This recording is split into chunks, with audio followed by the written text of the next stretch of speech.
Do you ever feel like sometimes it's not even worth to say your opinion? Do you ever feel like sometimes it's better to stay away from topics that would make other people uncomfortable? NBC News stated that 46% of college students felt uncomfortable speaking their political opinions. 56% of those said that it was because they didn't want to disagree with their professors that taught them.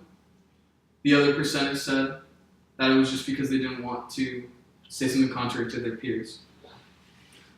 In February, many news stations said that in UC Berkeley's campus, a political speaker was too controversial. So teachers and students alike rioted. These riots then caused $200,000 worth of damages to UC Berkeley and the surrounding area. And the conclusion of that, on the UC Berkeley standpoint, was that it was all part of freedom of speech, and neither students nor teachers were convicted of any crimes. This, to me, is fundamental for the issue we're going to be talking about today, which is, I feel like, in college campuses specifically, the issue of freedom of speech is being oppressed by the government, by the individuals, and by the system itself. A study by Cornell Republicans stated that hosting a Republican candidate cost $5,000 more because of security detail costs.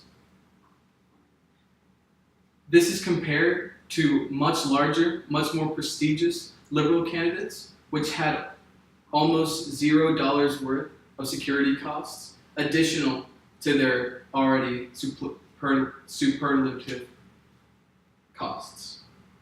Isn't $5,000 for a student organization, a student-run group, a type of oppression for freedom of speech? This limits the number of speakers an organization can have, the quality, and also the environment. The same could be said for 80% of college campuses in the United States. The Washington Post says that 50% of students agree.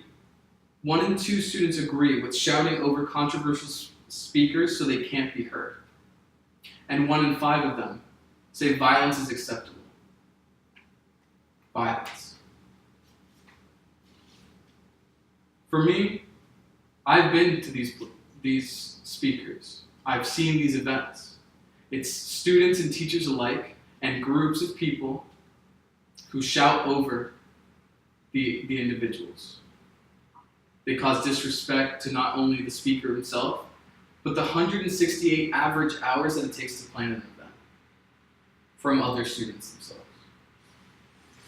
The Free Speech Project's research has cataloged more than 90 incidents since 2016 that fit the criteria for a person's right of freedom of speech to be threatened. 2/3 of those events have been in college campuses. Studies have not reported why it's in these college campuses, but I think it's a deeper issue. So how can we resolve this? We have to try to set up environments, friends, family, and coworkers alike, where we can speak about these issues and talk about them freely. Having a greater presence of debates on campuses might facilitate that as well, because that facilitates open speech with facts and decorum. A study by The Guardian says that over 61% of Americans do not feel represented by a particular party, which means we have something in common. We have something everyone can agree on, or at least several people can agree on a certain aspect, regardless of political alienation. Finally, I think that the government should enforce the universities that have the government funds to be putting the same amount of money and restrictions for each political group.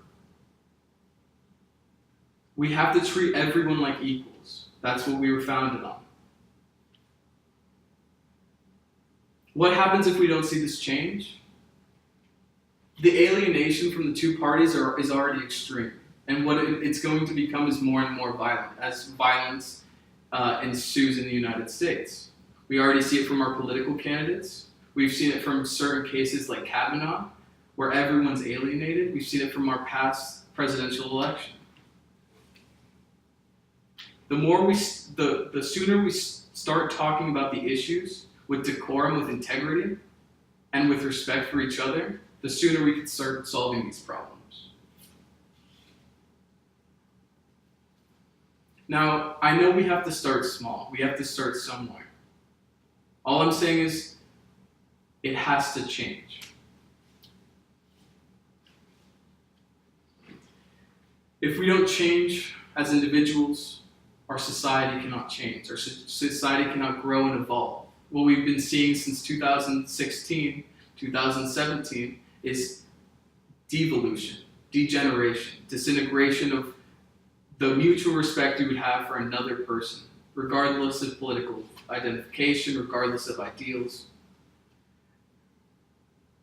So let's participate in bipartisan events. Let's participate in discussions. Let's participate in something greater than just what we believe. I know these can be uncomfortable. I know these can be